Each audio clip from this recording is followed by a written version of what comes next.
Watumishi wa Mungu, kuna kitu Mungu amenisemesha kizito sana juu ya mataifa, na message nilionayo leo ni zaidi ya ulimwengu, yani iko juu ya ulimwengu na inakwenda ulimwengu mzima, na Mungu analo kusudi katika majira haya tuliopewa ya kazi aliyotukabidhi ya kuleta mabadiliko. Lakini tulichokibeba leo ni mauti ya taifa katikati ya uhai. Tutazungumzia juu ya mauti ya taifa katikati ya uhai. Ni maneno magumu ambayo hayajawahi kuandikwa popote kwenye kitabu cha mtu yoyote wala kwenye miongozo ya Biblia, ila Mungu anasema na mimi daima, na anaponiambia kitu ananiambia kamata hiyo, nimekupa hiyo kodi kwa ajili ya ulimwengu, kwa ajili ya watu wangu, kwa ajili ya mataifa, ili watu wapate kujua nini hasa Mungu aliwaumba na akawaweka ili wafanye nini. Mauti ya taifa katikati ya uhai. Sisi ni Watanzania, tuko ndani ya taifa la Tanzania, ni taifa. Kwa mujibu wa watu ambao walianzisha taifa kuwepo mpaka likaitwa taifa, huko Alfa atakuja kuongelea huko, wale sasa ambao wanaunda utaratibu wa taifa mpaka liwe taifa. Lakini mimi nataka nizungumze taifa sio kwa maana ya taifa kama nchi, taifa kama nchi. Nataka kuonyesha taifa kama makabila, kwa sababu haliwezi kuwa taifa bila makabila. Nitazungumza taifa kwa maana ya makabila.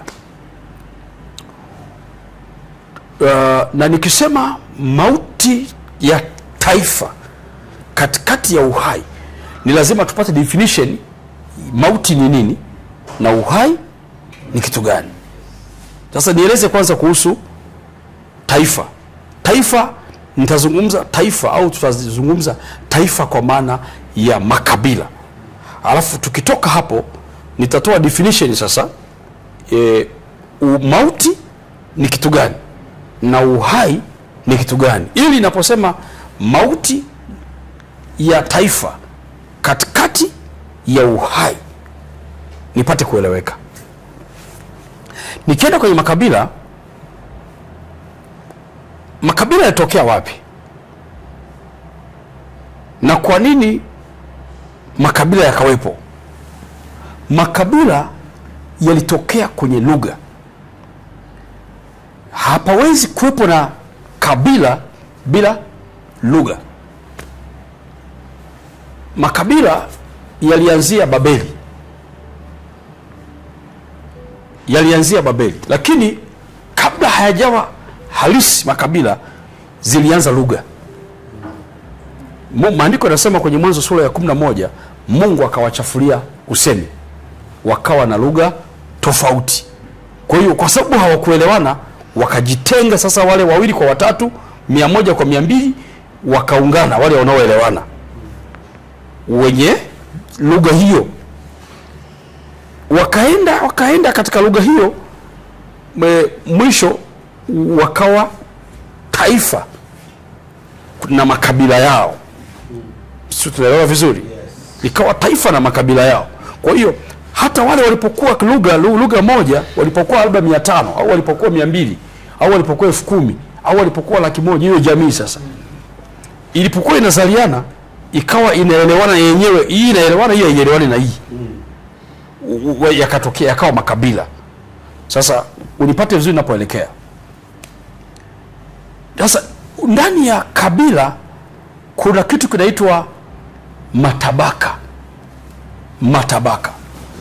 Kwa mfano, sasa hivi Tanzania, katika nchi yetu ya Tanzania tuna makabila mengi sana, lakini kuna matabaka. Lakini sisi tuna lugha moja, tunaongea Kiswahili, lakini tuna makabila mengi. Sasa kuna matabaka, na yale matabaka ndiyo yanayotugawa, ndiyo yanayoamua ule mgao wa mwenendo sasa wa mauti ya kitaifa au mauti ya taifa. Yale matabaka ndio yanaleta mauti. Mfano, kulikuwa na mtu mmoja anaitwa Nuhu, alikuwa na watoto watatu, Shem, Yafet na Ham. Nuhu ndiye aliyewagawa wale watoto baada ya ile dhambi ya mtoto aliyesema, aliyemwona baba yake akiwa uchi. Akaanza kuwapa matabaka, lakini walikuwa ni wamoja. Agnes, unanielewa? Shem, Yafet na Ham, baba mmoja, mama. Hasa matabaka alitoka wapi? Mpaka wakawa makabila, wakawa jamii tofauti.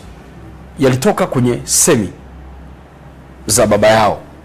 Shem, utakuwa mkuu na umebarikiwa kuliko ndugu zako. Yafet atakaa katika hema yako na ndugu zako wote watakutumikia. Yafet umebarikiwa, utakaa katika hema ya Shem, si ndio? Ham umelaaniwa, utakuwa mtumwa wa ndugu zako. Sasa yale maneno, zile semi zikaleta mgawanyo wa matabaka.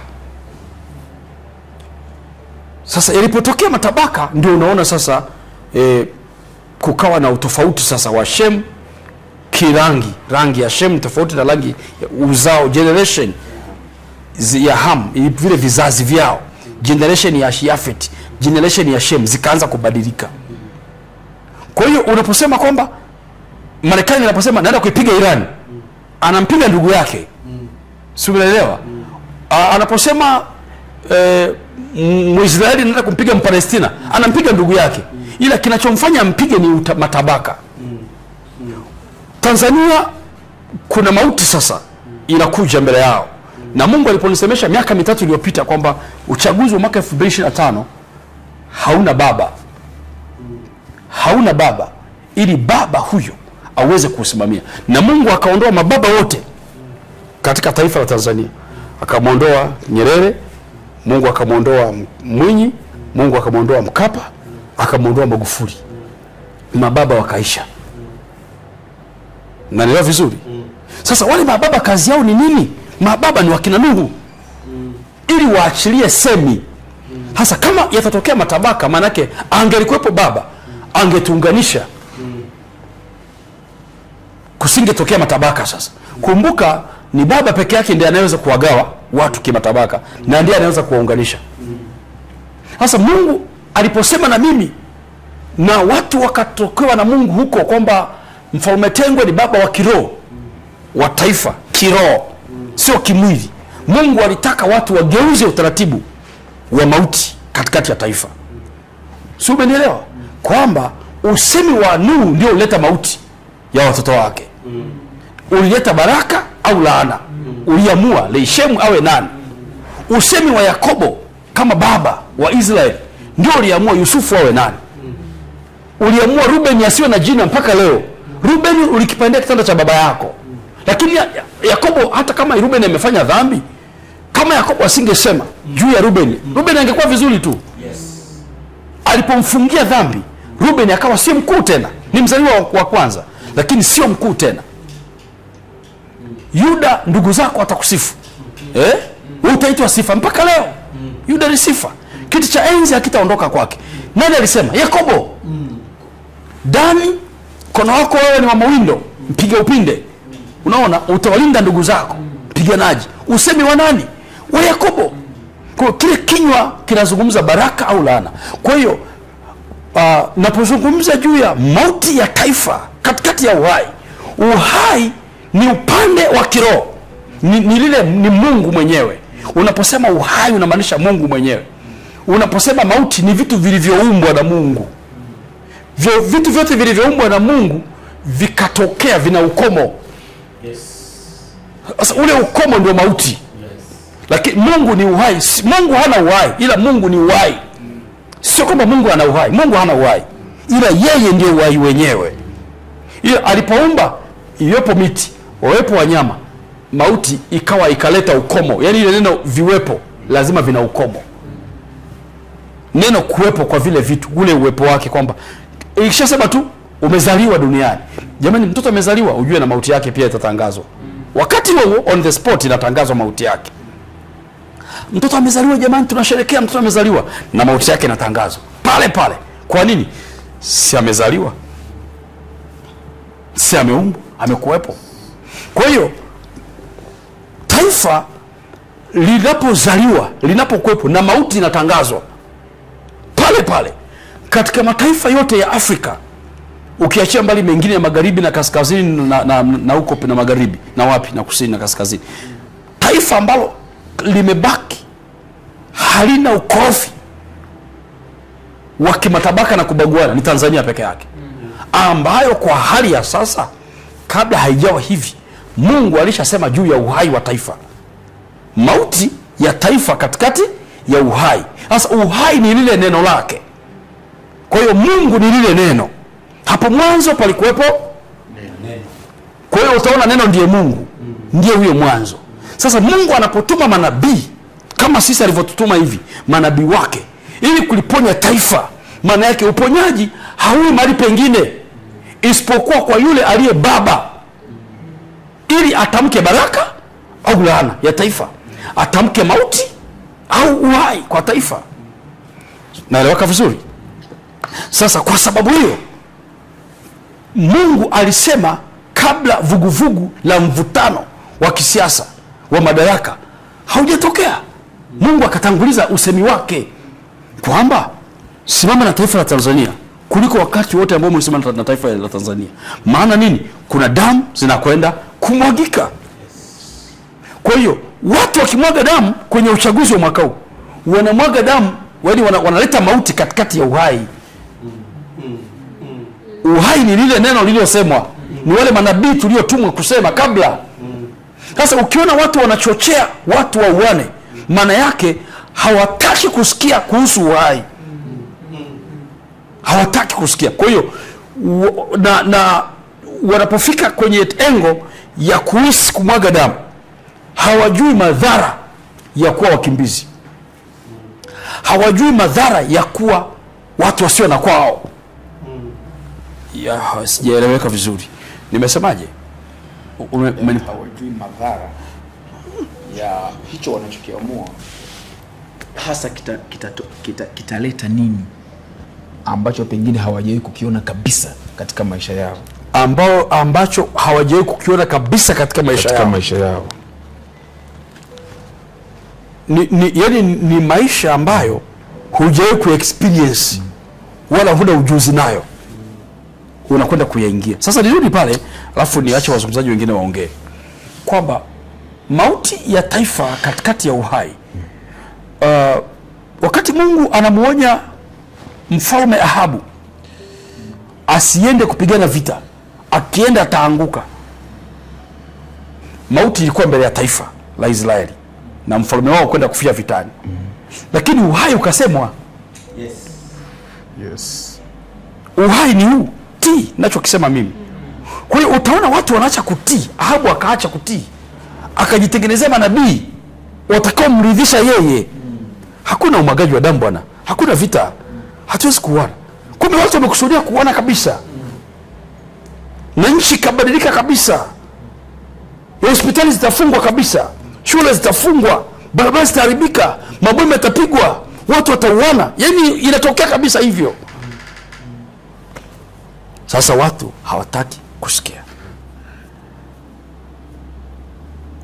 Ukifuatilia vita vya Urusi na Ukraine, ni mazungumzo tu, walishindana watu wawili, Putin na Zelensky, walishindana tu. Mimi nataka hivi, mimi sitaki hivi. Lakini angalia watu ambao hawakushare mazungumzo yao, walikuwa tu nyumbani. Mbona tunapigwa mabomu? Kuna watu wameshindana kwenye semi huko Ikulu. Sasa mbona madhara tunayapata sisi? Lengo sio kumua. Zelensky yuko hai mpaka leo, na Putin yuko hai, ila mbona wanaokufa sio wanaobishana? Nataka kuambia watu, sio unaelewa hiyo lugha? Hebu sema kidogo. Unajua ninachokisema? Yaani kwamba wale waliopishana hawataingia vitani. Hawataingia vitani, wala hawaendi vitani. Ila kinachoumia ni makabila, jamii ya watu. Yes. Kwa hiyo unaposikia chokochoko, uchaguzi kuna maandamano, Kwenye uchaguzi 29 kuna majenzi. Unafikiri neno jenzi ni kirahisi tu kulitamka? Likipita jopo mtaani kwako. Kwa sababu ili mauti iwe na nguvu ni mtawala kukosa watu wake. Narudia hilo neno. Ili mauti iwe na nguvu ni mtawala kukosa watu wake. Kwa sababu maandiko yanasema utukufu wa mfalme ni wingi wa watu wake. Hasa watu wake wakifa, wakipotea, utawala wako hauna maana. Kwa hiyo watu ambao wanamjua Mungu kwenye engo ya uhai, kama Mungu ni uhai, wanatetea lile neno lisianguke. Kwa sababu walioshindana ni viongozi wanashindana. Wanaoumia sio viongozi. Wanaumia makabila. Wakiumia makabila, viongozi wanakosa watu wa kuambia.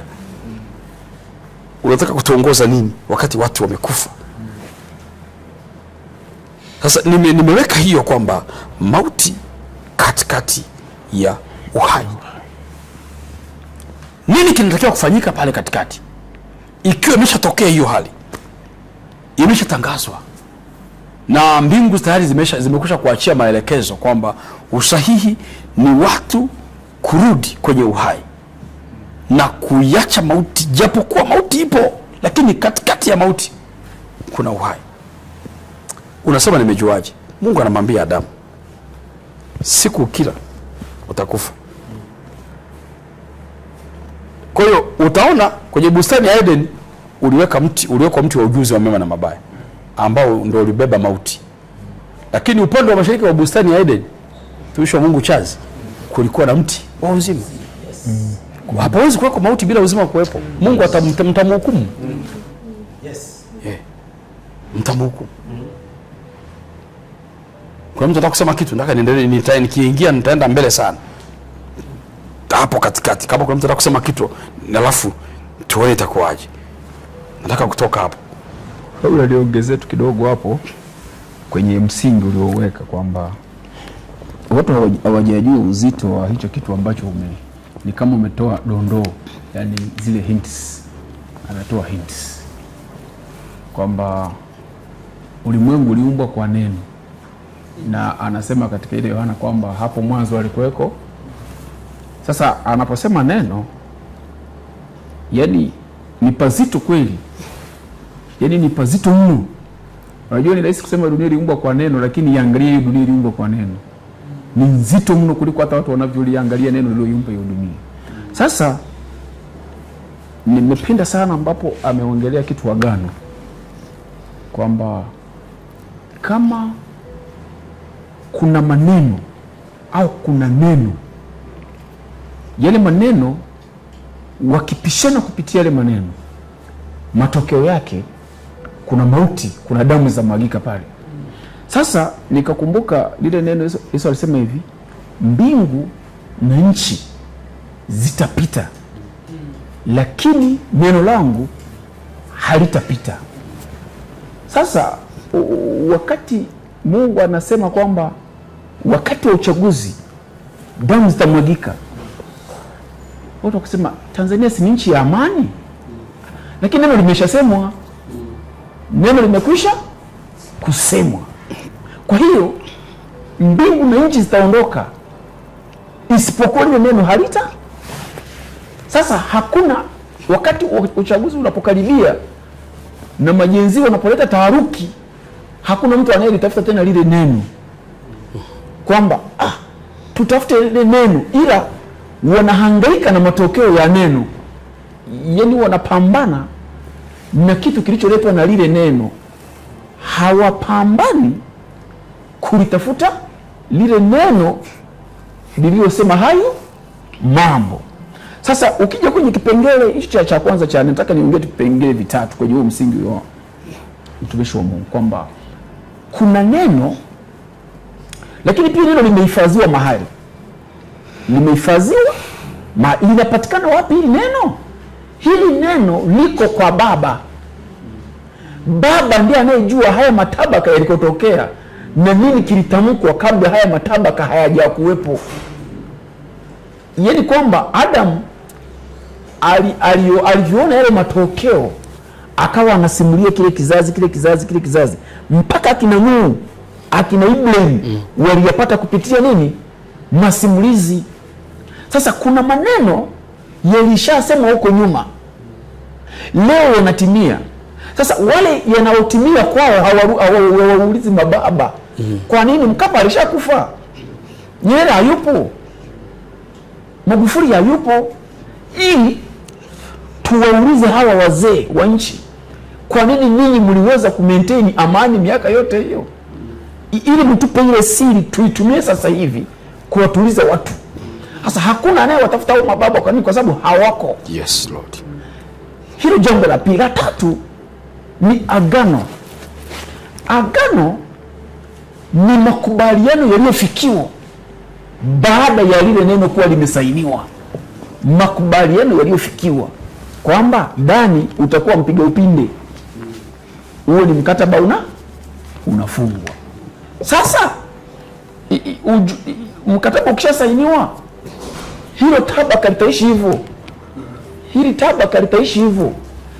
Hili tabaka litakuwa hivyo. Sasa katika haya maneno matatu ni jambo gani ambalo mfalme anajaribu kulisisitiza?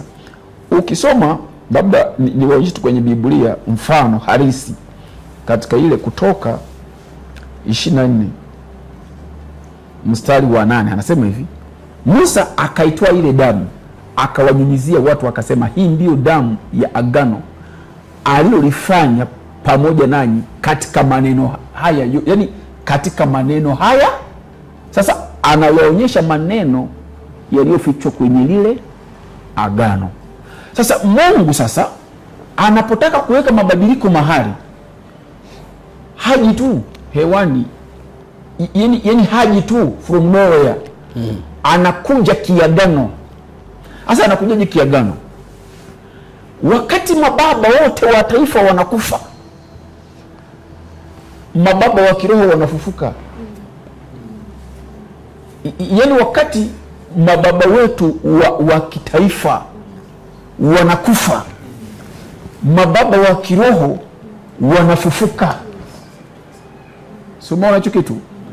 Yani kwamba manabii walionyeshwa baba wa kiroho wa nchi wakati wa kifo cha Mkapa. Yani manabii walipotangaza baba wa kiroho wa nchi, Mkapa akawa amefariki dunia na Magufuli naye akawa amefariki dunia. Mungu alikuwa na maana gani? Yani kwa nini hiki kinatoka, hiki kinasimama? Maana yake ni kwamba unapoongelea Israeli ni taifa miongoni mwa mataifa 200 na kitu yaliyoko duniani, lakini lina jina la Mungu, kwa sababu neno Israeli ni Kiebrania ambayo kwa Kiswahili ni aliyeitwa kwa jina la Mungu, sababu Eli ni Mungu, ile isi ni jina. Kwa sema Israeli, kwa sababu sio Israeli, ni Israeli. Sasa leo linajulikana kuwa ni taifa lenye mipaka. Sasa wakati mtumishi anasema, na Bwana atakuja kuongea kuhusu mataifa, wakati wa civilization nikimaanisha kuyatambua mataifa ya dunia, kuna watu walipitiwa. Ndio maana unaona Wamasai wengine wako Kenya, wengine wako Tanzania. Umeona? Kuna Waha wengine wako Burundi, wengine wako wapi? Kwa kuna mataifa yalifanyaje? Yalipitiwa kwenye ile mipaka ya kimataifa. Sasa kuna makusudi fulani ya kitabaka yalibaki hewani, hayaelewi, hayakuelewi vizuri ile. Na ndio maana unaona Urusi inapigana na Ukraine. Wanapigania nini? Wanapigania mipaka. Mipaka, yani Urusi anataka Ukraine au sehemu ya Urusi, hiyo sehemu ya Urusi. Ukraine anasema na mimi ni Mu-Ukraine najitegemea. Haya, Wapalestina wanasema wao ni taifa. Waisraeli wanasema ninyi ni mkoa wetu. Yani tukifuata katika ulimwengu wa roho, kote huko ni Israeli, kote huko. Kwa hiyo rudisheni nchi yetu. Ukienda kuwavamia wanasema hivi, usitupige sisi wana. Sisi ni taifa la Palestina. Israeli anasema hivi, ni ardhi Mungu anasema atampa baba. Hilo ni tabaka sasa. Sasa ili Mungu kuondoa hizo kesi, anaenda Marekani. Anasema wewe ndio unayetegemewa kutoa maamuzi yote duniani, yeye uwe upande wa Israeli ili mpango wa Mungu fanyeje? Utimie. Ndio maana unaona Marekani anakuwa upande wa nani? Sasa kwa nini Mungu anatumia mifumo ya mwilini kukamilisha azima ya kiroho? Kwa hiyo wakati Moses Kulola anakufa, Shetani alikuwa amekusudia kumuondoa baba wa kiroho duniani. Ndio lengo la kumuua Kulola. Alifuatiliwa akiwa TAG, ikishindikana. Alipoanzisha ministry ikiitwa church ambayo ni AGT ya leo, pia kila alichokuwa amekilenga hakikutimia. Maana alishia kupata vita. Kwa hiyo wakati anaondoka duniani, adui anafanya mpango wa kumuondoa.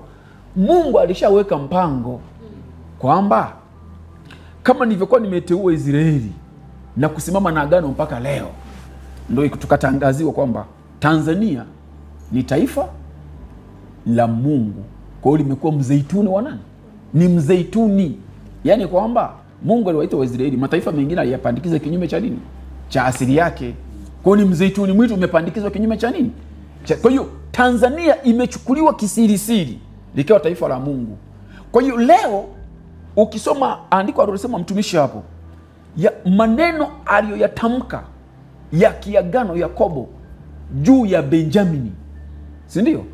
Benjamini ndiye alikuwa mpiganaji hodari sana kule Israeli. Ndiye unaposema Benjamin Netanyahu ndiye aliyesimama leo pale.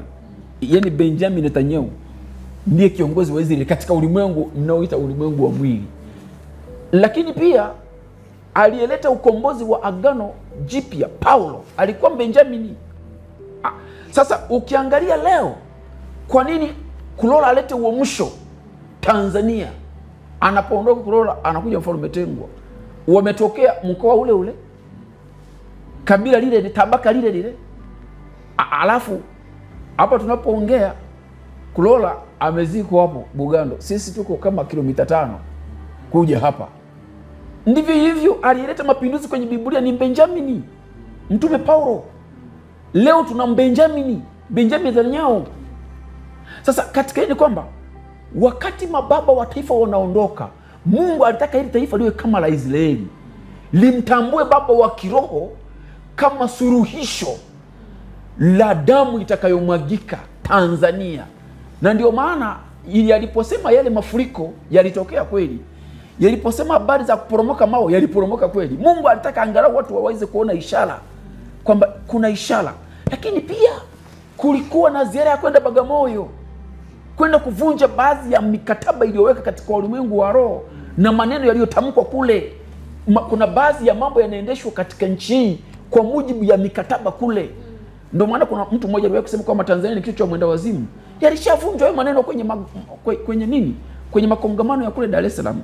Kwa hiyo kinachosemwa hapa sasa kwamba ijapokuwa Mungu ameleta uhai, neno la uzima Tanzania, kumuona baba, kuona utumishi ambao Mungu ameuchipuza Tanzania, lakini bado damu itamwagika na watu watakufa. Kwa nini? Hawakuona thamani ya Mungu kumtambulisha baba wa kiroho kupitia manabii wake. Kwa hiyo kama kuna kiongozi wa serikali, kama kuna Mtanzania yeyote ambaye pengine bado ana uchungu na amani ya nchi, basi amwambie mwenzake au amwambie mwingine kwa bidii yote, ukijua pengine inaweza ikaokoa nchi, kwamba iambie nchi imtafute baba. Liko neno litakalokuja kubatilisha neno la damu la mwezi huu wa 10. Mbarikiwe sana. Naomba nirudishe kwa amen. Tumishi. Kuna mtu mwingine anataka kuongea hapo. Mbarikiwe sana Nabii Alpha. Mwongea mambo matatu mazito makubwa sana. Nitarudi hapo. Kuna vitu nilikuwa naviangalia hapa. Sasa labda kama kuna mtu anataka kusema kitu, alafu niseme, nitarudi kwako.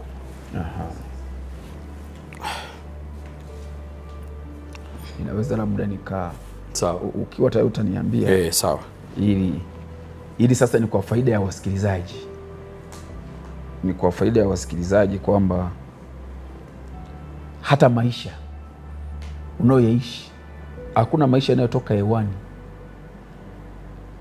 Yaani kuna mtu hazai kabisa, sio kwa sababu hawezi kuzaa, ni kwa sababu kuna mtu aliwahi kusema kwamba hutazaa afu akafa. Na ndio maana waganga wengi kabla hajakutibu anapiga ramli. Yaani waganga huwa wanaamini sana katika uhalisia. Yaani kama mtazamaji au msikilizaji atatibishia, nenda kwa mganga afu kamloge mtu aliyeokoka kweli kweli, yaani mganga atakwambia hapa haiwezekani. Sasa kuna kitu kinaitwa mizimu. Mizimu ni roho za wafu na wenye DNA zako. Yaani unaposema mizimu ya Kisukuma ni roho za Wasukuma zenye DNA yako.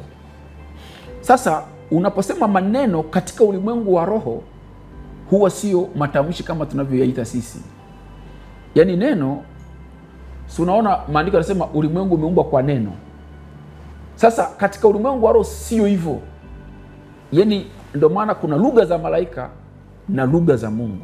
Unaposema neno katika ulimwengu wa roho, ndo hicho kiumbe chenyewe. Yaani unaona hii dunia imeshikwa na neno. Yaani unaposema dunia imeumbwa kwa neno, maana yake ni kwamba dunia ndo neno lenyewe katika ulimwengu wa roho. Yaani uhai wa, ndio maana mfalme akisema dunia, yaani uhai ndo Mungu mwenyewe. Yaani ule uhai ndo Mungu. Kwa hiyo neno likitamkwa linakuwepo hapo. Yaani Mungu aliposema hivi, uchaguzi wa mwaka huu damu itamwagika. Yaani hilo neno na damu yake ilipo mpaka sasa hivi. Yaani alitokipo. Yaani mpaka alisemwa jingine kinyume cha hilo. Kwa sababu neno ni la milele. Kwa hiyo hilo neno ndo hayo. Yaani wewe unayoona ndo neno lenyewe ndo yaani maana yangu ni kwamba halitanirudia bure. Kwa hiyo haliwezi kuja. Yaani neno likienda alirudi mpaka limalize kazi. Kwa hiyo mtu akikwambia hutafanikiwa katika maisha yako, utakuwa unaishi na hilo neno miaka yote. Sasa wakati Kaini anamuua Habili, Habili akazikwa kwenye ardhi. Alipozikwa, basi yale malalamiko ya Habili aliyokuwa analalamika wakati anakufa, si ndio? Yakawa maneno, alafu yakaanza kumfuatilia Kaini. Sasa angalia miaka toka Habili ameuawa mpaka Yesu amekufa msalabani, miaka mingapi? Ndo muda yale maneno yalipoishi. Yaani Mungu alipotaka kuwabariki, yale maneno yalikuwa yanakuja, yanasimama. Akitaka kuwabariki, yale maneno yanasimama, yanakuja. Ni mpaka yaliposema maneno mengine kinyume cha yale. Ndo Biblia ikasema hivi katika Ibrania 9:24. Anasema hivi, damu ya Yesu inanena mema kuliko damu ya Habili. Kwa hiyo haikuwahi kupatikana damu nyingine toka Habili amekufa yenye kuyabatilisha yale maneno. Sasa Tanzania ni kichwa cha mwenda wazimu mpaka apatikane mtu mwenye uwezo wa kulibatilisha na hilo neno. Ukilibatilisha bila kuondoa agano unakufa. Yaani akiingia rais madarakani, akitaka kuifanya Tanzania isiwe kichwa cha mwenda wazimu, anakufa. Tena anafia madarakani ni mpaka awe na nguvu ya kiroho ya kiagano, yaani usitumie mabavu. Ni mpaka uwe na nguvu ya kiagano. Na ndiyo maana unaposema huduma ya matengenezo, maana yake ni kwamba ni huduma iliyopewa dhamana ya kiroho ya kutengeneza mambo kule katika ulimwengu wa roho. Sasa viongozi wetu, mambo ya kiroho kwao sio ajenda. Wasijue kwamba yanayotokea duniani ni matokeo ya mwenendo wa wapi? Wa kiroho. Kwa hiyo wanamuona mtu wa mwili, wanamchukulia kawaida, wakati ana msaada wao wa wapi? Wa kiroho. Kwa hiyo nikataka kuambia watazamaji na wasikilizaji kupitia hii ajenda nzito kabisa ambayo mfalme ameiona mbinguni, kwamba kile unachokiona kinaendelea katika maisha yako, hata kama mfalme anaongea umwelewi, au kuna jambo unataka kulielewa halieleweki, ujue kuna neno lilisemwa na lazima ulivunje. Na hata siku ya mwisho Mungu anasubiria maneno utakayoyasema ndio yatolee hesabu. Hakuna kitu kingine. Kwa hiyo hesabu iliyowekwa ili damu imwagiki ni mpaka mwenye kujua ni mtu aliyepewa dhamana peke yake, na mpaka watu watakapo uliandamia sanduku la agano. Nilitaka kuwakumbusha tena hilo. Naam. Mimi pia ni jaze hapo. Sawa. Kwenye concept yako Nabii Alpha, kwenye lile agano yako mambo matatu umeyazungumza, kwamba ni mpaka watu sasa wanapotaka kubadilisha warudi kumtafuta baba wa kiroho. Yes. Na Mungu naye alifanya exchange kwamba mababa wa kimwili walipokwisha kutuondokea, akaacha msaada, akatangaza ubaba wa kiroho. Yes. Lakini sifa ya huyo baba anaweza akatokea machungani kama Daudi. Anachunga kondoo za baba yake, akaenda kutangaza kumpiga Goliati. Maanake asiwe na heshima kama wakina Eliabu, asiwe na sifa kama wapiganaji wengine wa siku nyingi. Piganaji wake ukawa ni wa kijijini au wa kishamba, kwamba alipigana na anachunga kondoo, atapigana na nani? Sana miba. Unachunga kondoo na mbuzi, utapambana nani huko polini? Labda mvua itakupiga tu ikunyeshe. Unakuja hapa mjini kupambana na Goliati? Lakini ikabidi amwambie Sauli, nilimpiga dubu na simba, niliwaua. Ule ushuhuda ukasema basi vaa mavazi ya ujaribu vita. Lakini akasema mavazi pia siwezi kuvaa, maana yake siwezi kuvaa mifumo ya kwenu ili kuleta experience ya kuwa baba wa kiroho. Yes. Siwezi kuvaa sheria na Torati ili nionekane baba wa kiroho. Siwezi kuvaa mfumo wa askofu ili nionekane baba wa kiroho. Kuna namna maandiko yanasema mimi nakuijia kwa jina la Bwana Mungu wa majeshi. Sasa ukirudi pale nyuma, Daudi alipeleka sadaka. Baba yake alimwambia nenda kaone ndugu zako wa hali gani, chukua na chakula. Kile chakula kilikuwa ni sadaka kwa ndugu zake. Unasema nimejuaje? Wakati anafika Daudi pale kwenye vita, alikuwa anakwenda kulivunja agano la uadui uliokuwepo, maana ndugu zake hawakumpenda Daudi. Kwa hiyo akawapelekea chakula, wakati wao ndio wanaonekana wahudumu sasa wa kuipambania taifa lao. Kuna watu wako hapa ni wasemaji wa serikali, ni wasemaji wa wanasiasa, ni wasemaji wa vyama. Wao ndio wanataka kupigana ili Tanzania simwage damu. Haipana, hapana. Hawana mandate hiyo. Hiyo mandate iko kwenye sanduku la agano. Iko wapi? Daudi alipeleka chakula kwa ndugu zake. Kile chakula kilikuwa ni kwa jinsi ya roho. Ndio maana hawakushukuru. Wale jamaa hawakushukuru chakula.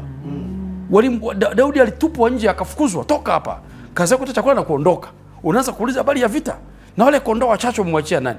Majukumu yako ni kuangalia kondoo wachache. Mambo yako ya kanisa na huduma peleka huko kanisani kwako. Mambo ya kitaifa yatakuhusu nini? Watu wanaiacha ile neema. Wakati kila taifa linapoanza, kama nilivyosema, sizoposema taifa na maanisha makabila. Huwa yana mila na desturi. Taifa la Tanzania wakati linaanza kuwepo kama taifa, likaanza kutoka kujitegemea, likatoka chini ya utumwa wa Uingereza. Nyerere alikuwa waziri, akapewa waziri mkuu. Ili Nyerere atoke kwenye waziri mkuu aende awe rais, alitoa sadaka. Alipelekwa Bagamoyo, na huwa anashuhudia. Na alisema hata kwenye clip zake, alienda Bagamoyo wakachimba shimo la urefu kama wa futi 8 au futi 12, wataalamu wanajua huko, lakini ni upana kama futi 4, kama vile kaburi. Wakamwambia, wakachinja kondoo na mbuzi humo na wanyama fulani, wakaweka humo ndani, akamwambia na wewe tumbukie humo ndani. Sasa iliyofuata hapo mimi sijui, lakini walimzindika. Wakatoka fara, wakatoa na sadaka.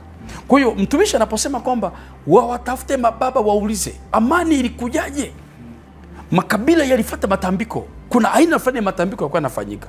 Sasa Mungu naye katika ulimwengu wa roho anapolitaka kulikomboa taifa lisiwe katika makabila sasa ili wafanye matambiko, anatangaza wokovu kwa njia ya neema ya ule uhai wa lile neno. Neno linapokuja linawataka Watanzania watoe sadaka, hawataki. Yaani baba wa kiroho anapokuja anavunja yale maagano kwa sadaka. Kwamba ikiwa sadaka zilitolewa ndipo watu wakashinda vita, Watanzania ili walinde amani yao, sisi tunawaambia sasa kwamba sadaka hizi haziwahusu tu watu ambao aidha ni wafuasi wa mtumishi wa Mungu Tengwa au wa mtumishi wa Mungu Agnes au wa mtumishi wa Mungu Nabii Alfa. Si tu kwamba ni wafuasi, ni watu wote walio juu ya uso wa nchi hiyo. Yes. Walio juu, yani ambapo miguu yao inakanyaga hiyo ardhi. Ni wanufaika wa ile ni amani. Wanufaika wa ile amani. Watu wajua nachosema. Wakati taifa la Israeli liko vitani, kuna maelekezo Nabii Samueli aliwaambia Waisraeli. Alipowaambia yale maelekezo, wale jamaa wakasema sadaka ni jambo gumu sana. Sadaka tutoi. Kila mmoja huwa unajua makabila na viongozi, machifu na nini, yana maviongozi wao. Sasa Samueli hakuwepo hapo kule Mispa. Wakakusanyika wao. Walipokusanyika wao, uraisi ukaonekana, maji hapo kwenye visima na kila mtu nyumbani kwake ana maji. Tekeni maji muende nayo mbele za Bwana. Jamaa wakaona kweli kila mtu ana ndoo nyumbani, anayo dumu. Wakabeba maji. Wakaenda huko Mispa. Maandiko yanasema wakamwaga maji mbele za Bwana. Sasa neno mbele za Bwana haimaanishi pale palikuwa ni mbele za Bwana. Ile walimwaga maji huku wakihisi kwamba hapo ni mbele za Bwana, kwamba Bwana, hii ndio sadaka. Walivyokwisha kumwaga maji manake wingi wa maneno. Yaani watu wengi ambao wanaitwa wacha Mungu, unapowaeleza habari nzito kama hizi, wanachukulia kawaida, wanaongea maneno. Yaani ni rahisi mtu kusema maneno, kuzungumza. Ndio maana mtu anaweza akakomenti maneno. Unazungumza juu ya taifa, unataka sadaka. Hayo ni maji. Wanamwaga maji mbele za Bwana. Watu wanaleta kukubishana, mimi siwezi kutoa sadaka maana uchumi wangu ni mgumu. Yaani ni maneno. Wakati lile agizo linataka uhai wao. Wawe salama. Maana kuna mauti iko hapo. Walipokwisha kumwaga maji, maandiko yanasema ndipo wale jamaa wa Filisti wakazidi kusogea. Walipozidi kusogea, wale jamaa wakasema tunakufa sasa. Kama ni damu zetu na watoto wetu na wake zetu, tunaangamia. Sababu tumwaga maji, lakini maji hayafanyi kazi mbele za Mungu. Hakuna kitu maji yalikuwa yana-repress amani yao. Yana-repress mauti yao iondoke. Replacement haikufanyika kwa yale maji. Maana yake ni kubwabwaja. Watu wengi sana wanapenda kutumia mate kuongea na ulimi. Hawataki gharama. Wakati taifa hili limelindwa kwa sadaka. Sio naelewa kizungumza. Na sio taifa hili tu, na mataifa mengine mengi. Sasa wale jamaa wakapiga kelele. Unajua walimpigia kelele nani? Walimtafuta baba wa kiroho. Nani? Samueli. Wakapiga kelele, Samueli, tunakufa. Hapa tunakwenda kuangamia. Baba wa kiroho alipokuja na solution, hebu soma maandiko, alikujaje? Katika ile Samueli wa kwanza sura ya 15. Ni ya 15? 17. Sura ya 7. Samueli wa kwanza sura ya 7. Hebu tusomee sasa kama umeipata hapo. Samueli 7 mstari wa 5 anzia. Sawa.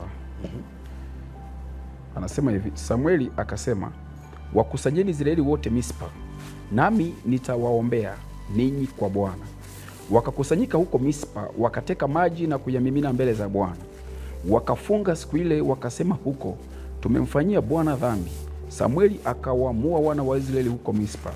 Hata Wafilisti waliposikia kuwa wana wa Israeli wamekusanyika huko Mispa, mashehe na Wafilisti walipanda juu ili kupigana Israeli. Nao wana wa Israeli waliposikia wakaogopa Wafilisti. Wana wa Israeli wakamwambia Samueli, usiache kumlilia Bwana Mungu wetu kwa ajili yetu, kwamba atuokoe na mikono ya Wafilisti. Ndipo Samueli akatoa mwana-kondoo mchanga, akamtolea Bwana sadaka ya kuteketezwa nzima. Samueli akamlilia Bwana kwa ajili ya Israeli, Bwana akamwitikia. Hata Samueli alipokuwa akitoa hiyo sadaka ya kuteketezwa, Wafilisti wakakaribia ili kupigana Israeli, walakini Bwana akapiga ngurumo, mshindo mkubwa sana juu ya Wafilisti siku ile, akawafadhaisha, nao wakaangamizwa mbele ya Israeli. Haya, hata ukishia hapo. Yes. Angalia kilichotangulia. Baba akiwa alipokuja, alikuja na kondoo wa sadaka. Wao jamaa hoja yao, utuombee kwa Bwana. Jana nilikuwa nasoma comment moja ya mtu mmoja alicomment kwenye ile clip ambayo Nabii Agnes alikuwa ameachilia kwa muda wa miezi 2 iliyopita kwa ajili ya taifa la Tanzania. Mwanzoni walikuwa na comment upuuzi watu. Walipoona sasa mambo yanazidi kusogea, nikaanza kuona wamepata adabu. Lakini mmoja akakurupuka jana akasema, kama Mungu amekuweka wewe Agnes katika taifa hili kuwa mkombozi, simama wewe. Mbona Daniel alisimama? Omba kwa ajili ya taifa. Yani huyo ni mlokole. Ukijua kwa mtu wa namna hiyo, ujue ni mlokole aliyepitiliza. Yani ni kwamba hawa ndio waliomwambia Samueli, tuombee kwa Bwana, utuombee wewe. Lakini Samueli hakuomba.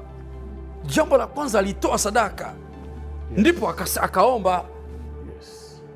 Hasa leo ukiwaambia watu sadaka kwa ajili ya kuzuia damu kumwagika, kwa nini? Kuna watu wametoa sadaka damu imwagike juu ya taifa hili. Na ndio maana unaona hasira kwa mioyo wa Tanzania zinakuwa ni nyingi. Kuna watu wametoa kafara. Kwa hiyo kuna uhusiano gani kati ya sadaka aliyotoa Samueli na vita ya Wafilisti kupigana na Israeli? Kuna uhusiano gani? Uhusiano uliopo ni ili Mungu akupiganie. Bwana alipoona Samueli ametoa sadaka, maandiko yanasema Bwana akapiga ngurumo na kishindo kikubwa sana, Wafilisti wakauawa. Ile ngurumo ikawafadhaisha, ni kama bomu. Sasa unapowaambia watu Tanzania kwenda kumwaga damu, sikiliza, nyumba mnazozikaa, magari mnayoyaendesha, masoko mnakwenda kuemea, akiba mlizonazo, school fees za watoto ambazo mnaziandaa hazitawasaidia. Kipaumbele kama vipi kama hawa jamaa wote hawa waliokuwa Mispa wangetoa sadaka? Samueli alikuja na sadaka, lakini hawa jamaa walikuja na maji. Ni Watanzania wangapi walio na akili hiyo ya kwenda na sadaka? Sasa angalia, Bwana aliniambia hivi juzi nikiwa Morogoro. Aliniambia hivi, umebakiza wiki moja tu kuishikilia amani ya nchi. Waambie watu wako wafanye kitu. Hakuna namna, tumebakiza wiki moja tu. Imebaki wiki moja tu. Yaani Tanzania haijawahi kufikia hapa tangu taifa limekuwepo. Haijawahi kufikia hapa. Sasa angalia, baba wa kiroho hakuwa mfalme. Ni nabii Samueli. Sio mfalme. Mfalme alikuwepo Sauli. Huyu alikuwa ni baba wa kiroho, lakini analiongoza taifa, analiendesha taifa. Sio hapo? Umenipata vizuri hapa? Nimekuelewa vizuri. Sasa labda nije hapa nipate kunywa maji kidogo na wengine wazungumze. Wakati mioyo ya watu inapokuwa ikichakata mioyoni mwao au ikichakata tafakari zao ndani yao ili wapate hisia ya kitu kinachozungumzwa, huwa kuna kitu kinaitwa bumbuazi la moyo. Kwa hiyo ukiona, kwa mfano hapa watu wanaonisikiliza, wanaotupata hapa sasa hivi Tengwa TV, ukiona maneno yangu yanaleta ukakasi ndani yako, alafu ni kama kuna mawazo yako yanalizuia lile neno ili usipate kutii, maana yake ni kwamba ndani yako kuna bumbuazi la moyo. Lile bumbuazi linapokuwa likifanya kazi, linakuwa wewe. Yaani huwezi ukajitenga na bumbuazi la moyoni. Bumbuazi ni ugonjwa wa laana ambao Mungu akitaka kuwaua watu au kuwalaani anawapiga kwa bumbuazi. Hiyo ni Kumbukumbu 28. Ukianzia mstari wa 18 shuka chini. Bumbuazi la moyoni. Bumbuazi la moyoni wakipigwa mataifa yakipigwa na bumbuazi la moyo, huwa hawajui wakati wa amani na wakati wa mauti. Yes. Kwa hiyo unakuta unachanganya misimu. Hawajui ni msimu wa namna gani. Kwa nini? Bumbuazi la moyo. Alafu bumbuazi la moyo linawafanya waonekane wenye hekima. Watu wanajifanya kuwa wana hekima katika mwenendo wao. Sasa wewe angalia, Mungu aliniambia, lakini watu wakajitia bumbuazi la moyo. Mwaka jana mwezi wa 4 tukaandaa press conference pale Serena Hoteli. Nikawaita waandishi wa habari wote, tulikuwa na watumishi wa Mungu hao na Charles nafikiri kuwepo. Nikawaambia hivi, Bwana amesema hivi, mfanye, maana niliona damu zinamwagika miaka 2023 juu ya nchi kwenye uchaguzi. Haya, nilipowaambia watu, dalili hizi hazikuwepo. Yaani hata wale ambao sasa hivi wanaiongea kuikosoa serikali walikuwa ni mawaziri. Wengine walikuwa ni mabalozi kwenye nchi. Hamjui ninachosema. Yaani mwaka jana mwezi wa 4 wakati naongea habari ya taifa hili na kwamba Mungu ameniambia huyu kiongozi aliyepo madarakani kamweka yeye na ndiye atakayepita, wamuache tu, maana ni msimu wake Mungu amempa. Kuna kazi maalum amepewa, iwaache tu. Hatuwezi kufilisika kukiwa na uhai na afya na amani. Hakuna kufilisika wala hakuna urasimu wowote utakaofanyika. Mungu akimweka mtu amemweka tu. Wewe unapopigana naye ndio unapigana na Mungu wewe. Yaani Nebukadneza alipowekwa na Mungu, Mungu akasema mtumishi wangu, akamtuma juu ya taifa la Israeli. Akamwambia Yeremia, akamwambia mfalme Yoakimu, jisalimishe na watu wako kwa Nebukadneza. Ni mtumishi wa Mungu. Ukijisalimisha hakuna vita, hakuna kumwaga damu. Nenda tu kamtumikie. Angeenda tu akamtumikia na akamaliza muda wa kumtumikia miaka 70 angerudi. Alipokataa akapigwa. Aliyempiga sio Nebukadneza, Mungu ndiye alimpiga. Kwa hiyo Watanzania anayetaka kuwapiga mwage damu ni Mungu. Ndiye anayetaka kuwapiga, sio shetani. Kwa nini? Ni nchi yake ya agano. Yaani Waisraeli hawawezi kupigwa na mataifa. Mungu hawezi kuruhusu Mwisraeli apigwe na mataifa. Mungu ndio anawapiga kupitia mkono wa mataifa. Aliwapiga wakati wa Gibeoni, wakati wa Gideoni. Akatuma wana wa mashariki. Angalia malaika alipoenda. Ni kwa nini mmefanya agano na watu wageni? Mmekubaliana nao kwenye ile Waamuzi sura ya 2. Mmefanya madhabahu za pamoja, mmekutana nao na nini? Mmekubaliana kiagano. Alikuwa anasema Nabii Alfa. Kiagano. Kwa nini mmekubaliana kiagano? Mkawazesha binti zao na nyinyi mkatoa sadaka kwenye miungu yao, mkafanya mambo ya kipumbavu kwenye kila miti mirefu.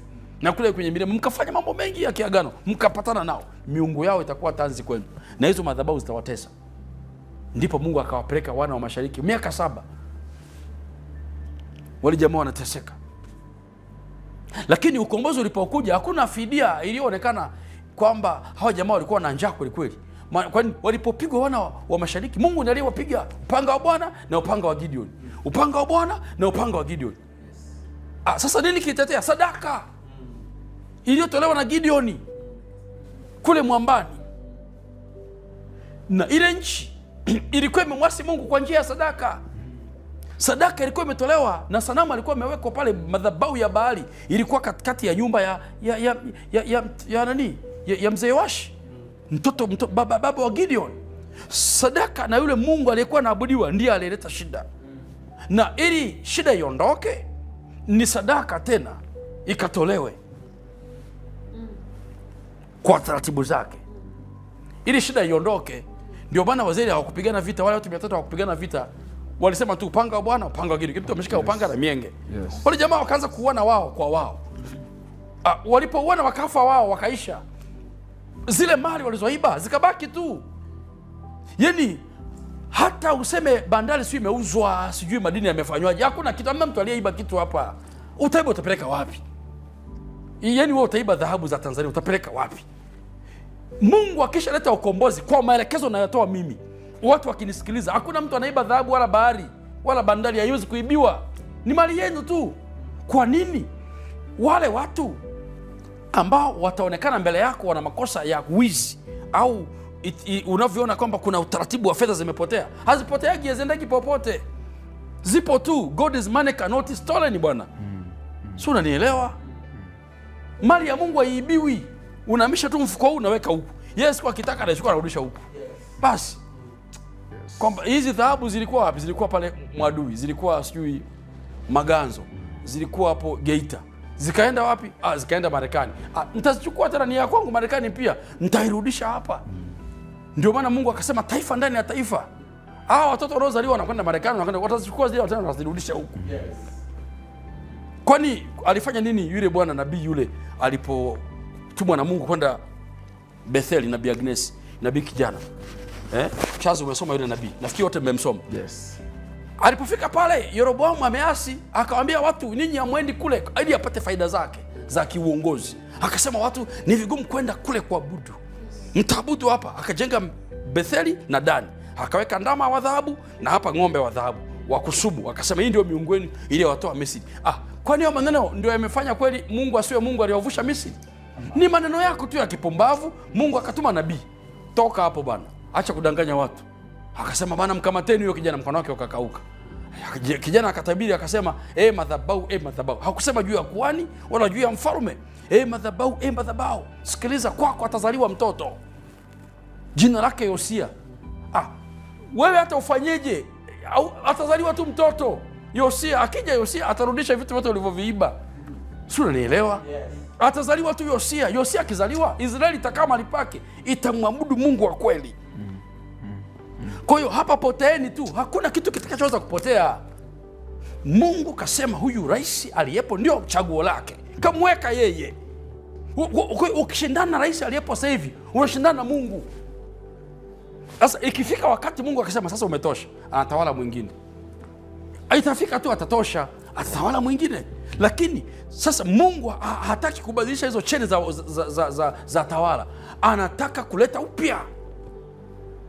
Sasa upya, wakati wa Israeli wana mfalme wao na makuhani wanafukiza uvumba juu ya Baali, aliyekuwa kwenye mwamba ni Gideoni, kwenye shinikizo na pepeta ngano.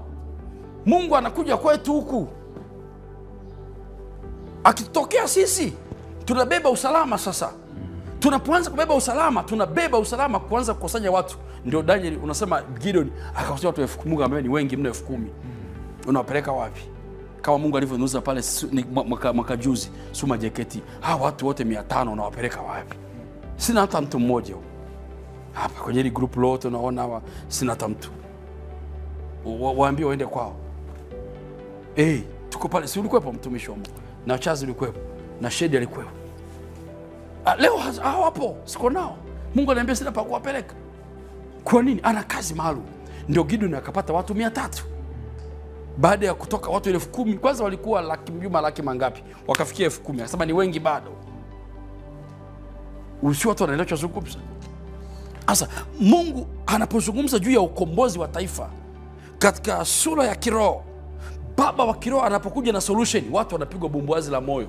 Hawayaamini yale maneno, ila wanakuja kukumbuka, kama wale wanao comment kwenye ile clip ya Nabii Grace, wana comment kweli kabisa, tusiposimama na Mungu wakati kama huu tunaona mauti, tutakufa. Sio tu mtakufa, ila hutaona watoto wako wamefia wapi. Kwa sababu ni bora ufe mtoto wako ujue umemzika sehemu fulani. Hutaona takabuli la mwanao, kwa sababu wewe utakapokimbia, si kwamba utabeba mtoto, hata nguo yako ulioivaa likipigwa bomu, yani hata nguo ulioivaa utaivua, ni nzito. Uje ukumbuke mtoto. Utakumbuka mtoto huko kwenye kichaka, ili unataka kuweka mtoto yuko hapa, upanga huko shingoni mwako. Uliza Rwanda, si wako hapa mwaka 94. Uliza. Kaangalia mauaji yaliyofanyika mwaka 1919 India, wakati wanafanya mapinduzi, walikuwa wanakaliwa na koloni ya Uingereza. Kaangalia walivyouawa Wahindi, walikufa sana. Vizazi vingi baadaye ndio ukombozi wakaja baadaye sana. Kwa hiyo hilo swala huwa halijegi namna hiyo, huwa haliji hivyo. Mungu huwa atumii ukombozi kwa namna hiyo, hasa kwenye agano hili jipya la Kristo Yesu. Anatuma watoto wake, manabii wake, simameni na wakati huu, simameni na taifa, simameni na taifa, simameni na taifa. Kwa mimi nawaagiza watu wote walioko ulimwenguni na hasa Tanzania, tunapaswa kutoa sadaka maalum. Na ndio nilikuwa nawaeleza juu ya maandaki ya kiroho. Maandaki ni ya kiroho kwa ajili ya kuhifadhi roho zenu. Yaani mkitii nachokisema, maana yake lile neno ndio linalojua kazi. Yaani wewe usitafute wajibu. Unachosema unakijua. Yaani usijipambanie. Usijipambanie. Yaani wakati wa Israeli wanasema Daudi itakuwaje, ngoja tuone atakavyokufa. Kumbe ndio wokovu wao. Yaani ni kama haieleweki hivi. Kwa hiyo tunaposema maandaki ya kiroho, tutengeneze maandaki ya kiroho. Hayahifadhi miili kwamba tuzame chini alizini. Maandaki ya kiroho ni kuondoa bumbuazi la moyo, ili watu wapate utulivu katika roho. Ule utulivu katika roho unatunza salama. Maandiko yanasema hivi, wakati wa njaa miaka 3 na miezi 6, yule kijana Obadia aliwatunza watu kwenye milima, mapango, na akawa anawapelekea chakula kutoka ikulu. hao jamaa walikuwa wanaabudu Mungu. Ndicho anachokizungumza, ambao watu hao, taarifa kati ya kijana Obadia na Elia hazikuwepo. Elia aliposema nimebaki peke yangu, Mungu akamwambia na watu 7,000 nimeshamtuma jamaa anaitwa ni Obadia, amewatunza, hawapigi goti kwa Baali, wako kwenye mapango. Ndicho anachokisema. Sasa hayo mpaka tufuate maelekezo ya sadaka. Yani kitakachotoa taifa hili litoke hapa ni sadaka, sio upanga, sio maandamano, sio kumwaga damu, ni sadaka. Sadaka ina nguvu kuliko kawaida. Watu hawajui ninachokisema. Yes. Sadaka inabadilisha kila kitu. Sadaka ndio inaamua kila kitu kibadilike. Yani niwe nikwambie, mahubiri yote, maombi yote, kwaya zote ziimbe kwenye makongamano, yani vyote vifanyike, havina maana. Yani utumishi tuliopewa sisi ni sadaka. Ndio maana utaona Yesu kila akizungumza kitu, uzeni mlivyo navyo mtoe sadaka, jifanyeni mfuko usiochakaa, akiba katika mbingu, akiba isiyopungua katika mbingu. Kila kitu ni sadaka, ni sadaka. Utumishi wote wa mambo ya Walawi ni sadaka. Yani ukitokea tu duniani kama unampenda Mungu, maisha yako wewe ni sadaka tu, basi ndio wokovu wako. Maandiko yanasema Kornelio alikuwa mchaji wa Mungu. Kwa jinsi gani? Mtu mtaua, mtoa sadaka. Yani hakuna maisha zaidi ya sadaka. Ukisafta kitu kingine kwamba nitaweza kumtumikia Mungu zaidi ya sadaka, huo umedanganywa. Yani utumishi wetu wote ni sadaka, ndio kafara yetu, ndio salama yetu. Kwa taifa la Tanzania hapa tulipofikia, tumebakiza wiki moja. Sasa mwenye kuitumia hii wiki moja kwa kutii maagizo yangu na maelekezo yangu kwamba mauti ya taifa katikati ya uhai. Kwa hiyo uhai utachagua wewe sasa. Uje kama Samueli au ubebe ndoo ya maji. Chagua wewe. Unakuja kama Samueli au unaamua kubeba ndoo ya maji uende mikono mitupu. Hakuna kitu kingine. Hakuna. Unapoona mataifa kama Marekani yanatiwa nguvu kama Israeli, ni mataifa ambayo yanatoa sadaka tu. Yes. Daima. Ndio yanafanikiwa hivyo unavyoona. Na Mungu anaipa maarifa ya vita. Pigana vita na maadui zako, kufanyaje? Ni hapo. Sijui kama kuna kitu nataka kukiacha. Labda nikupe tu andiko hapo. Yes. Lakini pia watu wajue pia mimi ni mwanahistoria. Sawa. Na kuna vitu nitavisema ili kwenye hiyo pointi. Watu wote wanaamini kwamba Israeli ndio taifa linalotisha sana sasa hivi duniani. Unajua Amerika inatisha kidiplomasia, inatisha sana. Urusi inatisha kivita. China inatisha kwenye teknolojia. Nchi za Uarabuni zinatisha katika masuala ya imani na itikadi. Sasa Israeli inatisha katika hali ambayo haijulikani. Yani inatisha tu afu hata haijulikani inatishaje. Yani ijapokuwa juzi kuna wachambuzi wa ile vita walikuwa wanasema kwamba kuna mabilionea wakubwa wa dunia hii ni wa Israeli. Yani mabilionea, hata anayetaka kununua TikTok Marekani ni Mwisraeli, anaishi Marekani. Sasa kwani Israeli anatisha kwa sababu ya sadaka ambayo inataka niisome hapa. Yani kinachomfanya Israeli atishe ni kwa sababu ya sadaka. Anasema hivi, malaika wa Bwana akamwita Ibrahim mara ya pili kutoka mbinguni. Akasema, nimeapa kwa nafsi yangu, asema Bwana, kwa kuwa umetenda neno hili wala hukunizuilia mwanao wa pekee. Katika kubariki nitakubariki, na katika kuzidisha nitauzidisha uzao wako kama nyota za mbinguni. Mstari wa 18. Na katika uzao wako mataifa yote ya dunia yatajibarikia kwa sababu umetii sauti yangu. Sasa ukisoma ile andiko anasema hivi, mataifa yote yatajibarikia. Yani mataifa, yani Israeli inayotisha teknolojia imekwambia ni China. Inayotisha kivita ni Urusi. Inayotisha kidiplomasia ni Marekani. Israeli ni taifa ambalo ukilipiga unasambaratika wewe na haijulikani unasambaratikaje. Yani kwa hivi, mataifa yenye dhana, yani yenye mali asili duniani ni mataifa ya Uarabuni. Ndio wenye mafuta, ndio wenye madini, lakini ndio wanaoongoza kwa kuhangaika duniani. Sasa angalia, Mchina hampigi Mwisraeli, Mrusi hampigi Mwisraeli, Marekani hampigi Mwisraeli. Sasa angalia, juzi hapa Ufaransa ilitangaza kulitambua taifa la Palestina, ikawa kinyume na Israeli. Sasa hivi Ufaransa ni taifa ambalo linaporomoka kwa kasi sana, linaporomoka vibaya mno. Sasa katika hiki kipengele, kwa nini Mungu anasisitiza sadaka? Kwa nini Mungu anasisitiza sadaka? Wakati wa ukoloni watu wengi sana wamesoma historia, ndio maana nikasema nitadukua kidogo masuala ya historia.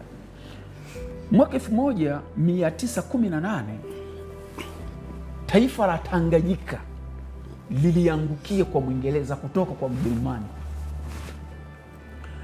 Mjerumani utawala wake wote aliokuwa anaufanya katika makoloni yake ulikuwa ni uchawi wa kutoa kafara. Yaani wale jamaa walikuwa wanatoa sadaka sana. Yaani mnasikia hivi wa Tanzania, yaani mnasikia hivi taifa la, yaani bara Afrika lilikuwa linatawaliwa na wakoloni. Sasa ule utawala wa kikoloni ulikuwa ni wa kichawi kwa njia ya sadaka. Ukitaka kuamini, tafuta shilingi ya Mjerumani kaiuze kwa mganga. Tafuta shilingi ya Mwingereza, ile pesa yenye tundu katikati ile, kaiuze kwa Mwingereza. Kaiuze kwa, kuna watu kabisa wanatafuta hizo shilingi, wanatafuta kabisa. Sasa kwa nini wanatafuta wale waganga? Kuna kitu kimoja, wakati vita ya kwanza imeisha, Wajerumani walipoona kwamba wameshindwa ile vita, walikuwa wameshikilia madini. Mfalme amesema hivi, sikiliza, hata wakiiba hawatamaliza. Hakuna watu walioiba nchi kama Wajerumani. Wakati wametawala walichukua mpaka wakajenga kwenye migodi, lakini mpaka leo tunauza madini nje ya nchi kama vile hatujawahi kuibiwa. Sasa walichokifanya wale jamaa, walichimba mashimo marefu sana, yanaenda mpaka futi 100-400 kwenda chini, marefu. Sasa wanachukua yale yaani unakuta mtu kwenye nyumba yake amejaza dhahabu, anazichukua zile dhahabu anaziweka kwenye lile shimo. Umeelewa? Lakini kabla hajaweka kwenye lile shimo, anachukua watu 20 watumwa, anawadumbukiza kwenye lile shimo. Alafu ndo anaweka dhahabu juu yao. Kwa hiyo wanakufa wakiwa hai. Ile damu ikishazimwagikia zile dhahabu, wanafunika na shimo, alafu juu wanaweka alama. Alafu ile alama wanaipeleka Ujerumani kwenye vitabu vya historia zao. Wanawaambia wajukuu sasa kwamba ukiwa mtu mzima, nenda Tanzania eneo fulani, utakuta alama fulani tuliachaga hapo mali. Kwa wale wazungu baadaye wanakuja kama wamishonari au kama watalii, wanafika lile eneo wanalinunua kwa gharama yoyote, wanajenga ngome pale. Kumbe kuna kitu wanakifanya wapi? Chini. Sasa kwa nini walikuwa wanatoa sadaka? Ukienda eneo lenye hazina za wakoloni, kwa bara nimegundua kuna sanduku kwenye poli fulani, wananielewa sana wale watafutaji wa hayo mambo. Hilo eneo hauwezi ukalisogelea. Unaweza ukafika ikawa usiku. Unaweza ukafika ukashambuliwa na nyuki. Au unaweza, wanafahamu sana wafanya biashara wa mercury. Mambo wanafahamu sana. Watu wanatafuta mercury na nini na madini fulani. Sasa yale mauzauza maana yake nini? Yale mauzauza ni kwamba katika ulimwengu wa roho, sadaka inakava mamlaka fulani, za kukulinda au kukuwezesha katika njia fulani. Kwa hiyo haya mataifa unayoona ya Amerika, Urusi, wapi, yametoa sadaka mpaka kufikia hatua hiyo yaliyofikia. Sasa taifa la Tanzania hatuwezi kulijenga kwa kuchukiana, kuuana, sijui kuandamana, hapana. Ndo Mungu akalijua tangia mapema, akasema kwa kuwa hili taifa ni mzeituni wangu kwa niaba ya Israeli, na baba wa kiroho nimemweka hapa Tanzania, ngoja niwape njia ya kutoka hapo. Cha kufanya hapo ni kitu gani? Ingieni kwenye mfumo wa ulimwengu wa roho, mlikomboe. Sasa kwa kuwa si wengi wanaoelewa, Gideon anatafuta watu wangapi? 300. Pengine watazamaji wanaobahatika sasa kusoma kuisikiliza hii clip na kutazama sisi hapa, pengine wakifika 300 ukombozi unatokea. Yaani wakitokea tu watu 300 kama Gideon, kwamba mimi niko tayari, mimi najitoa, watumishi wa Mungu, mimi najitoa sadaka. Unaweza ukashangaa watu, maandamano mbona hayapo? Mbona nchi bado inaendelea tu vizuri? Mbona maendeleo yapo? Yaani unashangaa tu, neema inakuwepo, alafu sasa watu ndio wanaanza kuona ile thamani Wanaanza kujuta tena. Wanaanza kujuta. Tunataka kufanya maamuzi gani? Kufanya maamuzi gani? Kwa sababu hilo tukio lilitokea wakati Adolf Hitler anakufa. Adolf Hitler wakati alikuwa na huyu jamaa wa Italy Benito Mussolini. Huyu jamaa wa Italy nafikiri ndio yeye, Benito Mussolini. Ndio. Wakaungana, wakaanzisha vita ya pili ya dunia. Yule jamaa akaja, umekosea. Jamaa sasa alipoona sasa, wao wakamchukulia, wao walikuwa kidini zaidi katika upande wa Papa Romani. Walipoona kumbe mambo ya kiroho yana faida kwao, ndo Papa wakawapa sadaka ya eneo. Ndo Vatican wakaiondoa kwa mamlaka ya Italia. Sawa. Ndio maana una Vatican ni taifa kabisa, linajitegemea Vatican, ambapo kama serikali ingelitambua uwepo wa sanduku la agano kwenye nchi, ingelitoa sadaka hata eneo. Kwamba bwana, sisi hili eneo kwa ajili ya maombi na uwepo wa Mungu na Baba wa kiroho aliyeshuka kwenye hii ardhi, basi sisi tunawatengea hilo eneo lote. Hebu fanyeni Mungu anavyowaelekeza ili taifa letu liwe na amani. Lakini ijapokuwa wanaziona dalili, lakini yani hata mfanyakazi wa serikali akipiga simu anataka tu maombi yake yeye binafsi. Hakuna kiongozi wa serikali aliyewahi kupiga simu hapa akisema tuliombee taifa. Akipiga simu anataka umwombee tu yeye na familia yake, hata kama yakitokea machafuko yeye apone. Yani hawana ule umoja. Ndicho kitu ambacho nitaka kujaza. Barikiwe sana. Session ya kwanza ni leo tarehe 15 ya mwezi wa 10 mwaka 2025. Ujumbe huu tumeutoa leo.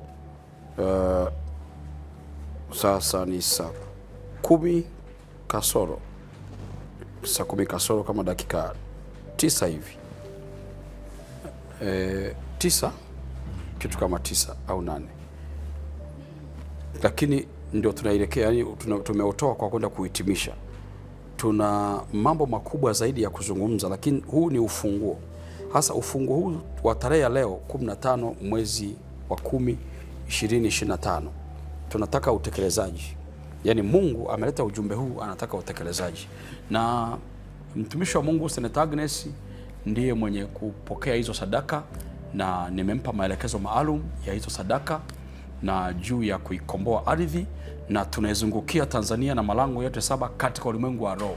Kwa hiyo ni kampeni ya kiroho. Kama watu wanajiandaa kwa maandamano kuivuruga amani ya nchi, kama watu wanazungumza juu ya kwamba watu wafe ili damu imwagike. Unajua kuna vitu vya ajabu vinazungumzwa kwamba imwagike damu, watu wafe ili tupate baraka, nchi ikombolewe kwa damu.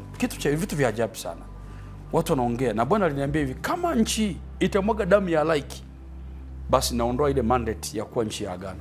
Kwa nini? Itakuwa imefanana na mataifa mengine. Kwa sababu msingi wa nchi, mapinduzi yake hayakuwahi kumwaga damu.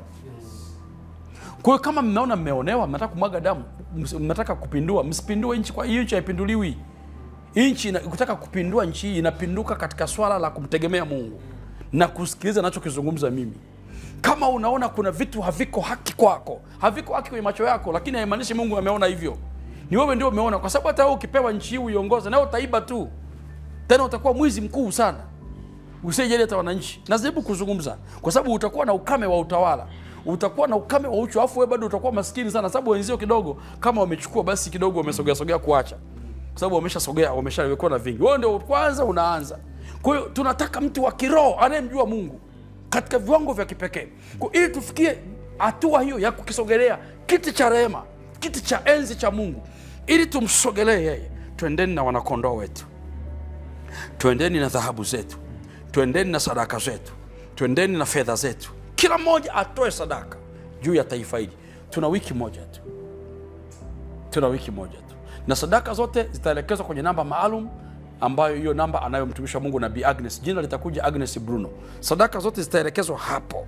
Ni maalum kwa ajili ya mandaki ya kiroho, ili kuondoa bumbuwazi la moyo, ili tuweze kuyapokea maneno ya Mungu na yatutegemeze.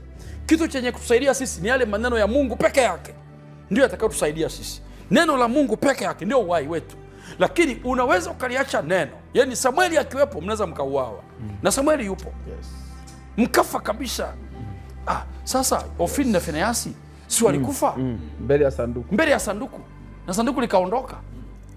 Kwani Samueli hakuwepo? halikuwepo. Kwa hiyo mtamkumbuka Tengwa, mtamkumbuka Nabii Alfa, mtamkumbuka Agnes, mtamkumbuka Mzee Mande, mtamkumbuka mtumishi wa Mungu Chazi, mtawakumbuka, lakini muda umekwisha. Ila sisi tumesema Bwana aliyotuagiza tuseme. Bwana Yesu asifiwe sana. Kwa maneno haya nataka leo ni session ya kwanza.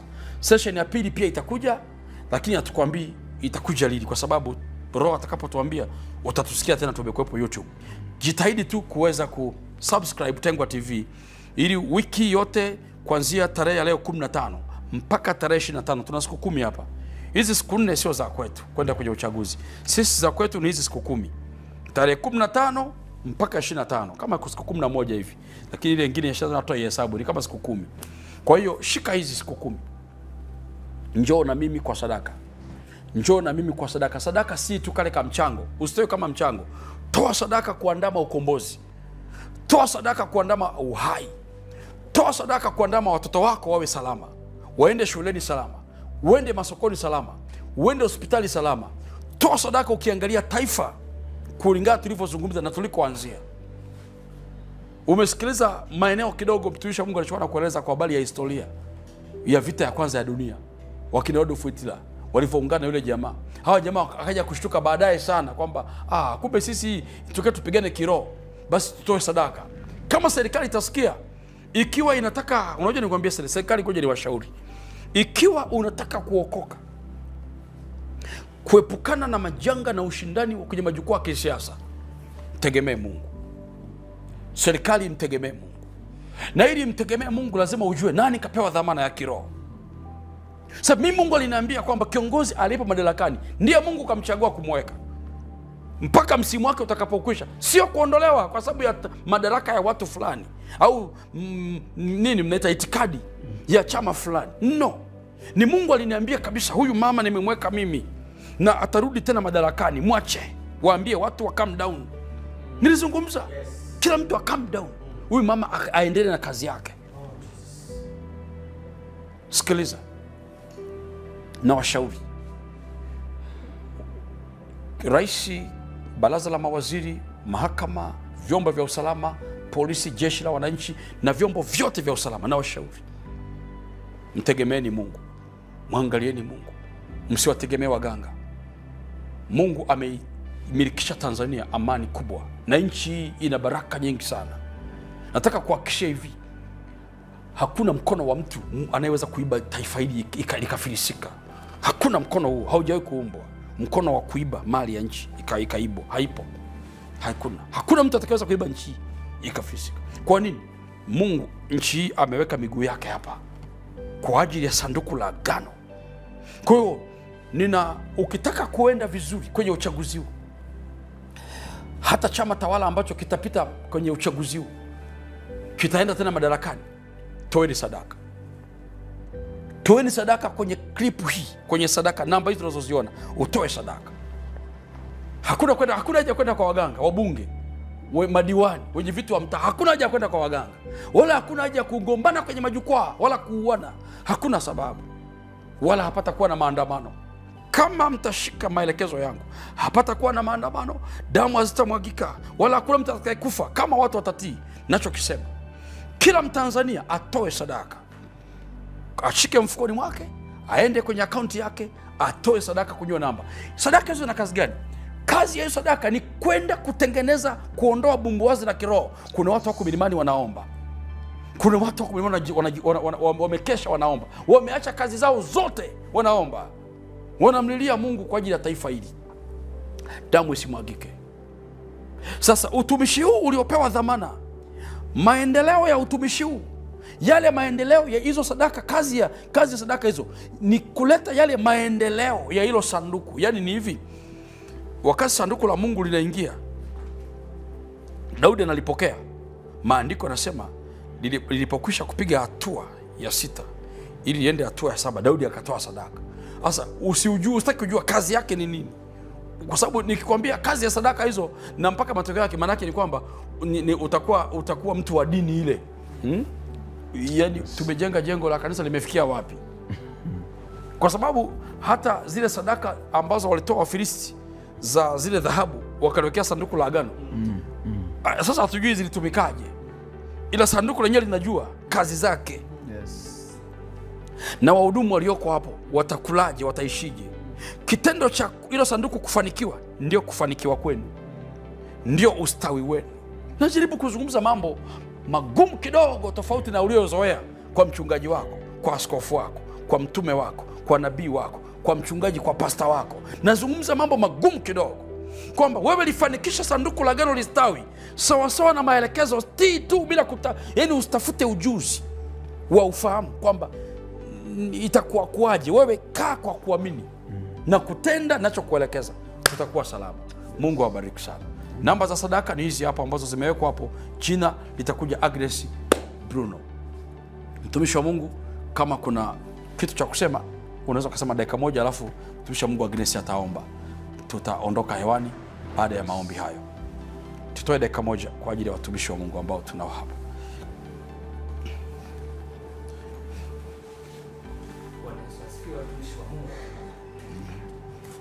Niseme tu maneno mawili kwa Watanzania kwamba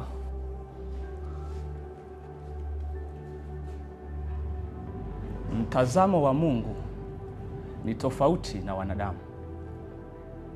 Mpango wa Mungu ni tofauti na wanadamu, wanavyofikiri, wanavyowaza na wanavyoenenda. Kwa hiyo tuupokee huu mpango wa Mungu ambao mtumishi wa Mungu Mfalme Tengwa ameutoa kutoka mbinguni. Hakuna hasara, hakuna hasara.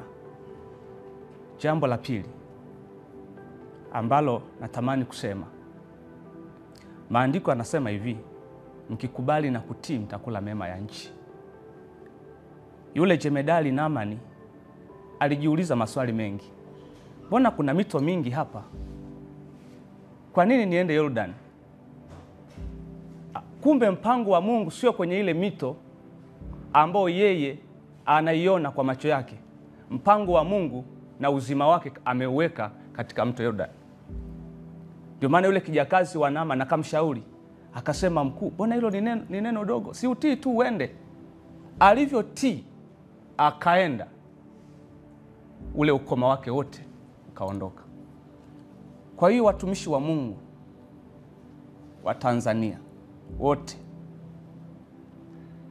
tutii tu pasipo kujiuliza, maana kule kujiuliza ndio dhambi. Tutii tu na kufanya, huwa hakuna hasara. Hakuna mtu yeyote aliyewahi kumtii Mungu akapata hasara. Hayupo na hata kuja kuwepo. Hayupo na hata kuja kuwepo.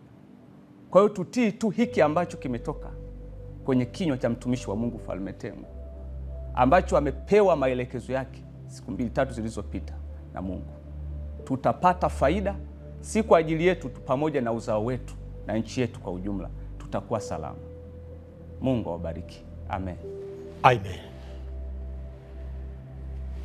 Tuna sababu za kumshukuru Mungu wa Tanzania kwa neema ambayo Mungu anazidi kuifunua kwetu na akidhihirisha upendo wake wa ajabu juu ya nchi yake Tanzania, nchi ambayo ameisema sana kwamba ni nchi yangu, ni mzeituni wangu. Na haya maneno yamekuja kwa wakati sahihi, wakati watumishi wa Mungu wakileta ule ushahidi wa wana wa Israeli walipokuwa kwenye mapigano. Dakika za mwisho Wafilisti wanazidi kukaribia, kila wanavyozidi kufanya jitihada zao Wafilisti wanazidi kuwasogelea. Lakini walipomgeukia mtumishi wa Mungu Nabii Samuel wakalia mbele zake, tunaona uwepo wa Samueli hakuchelewa. Pamoja na majeshi kukaribia, kusogea, wakaona kifo kimekaribia kabisa. Kama ambavyo tunavyozidi kushuhudia kwenye mitandao sasa hivi, vuguvugu la maandamano linazidi kwa kubwa.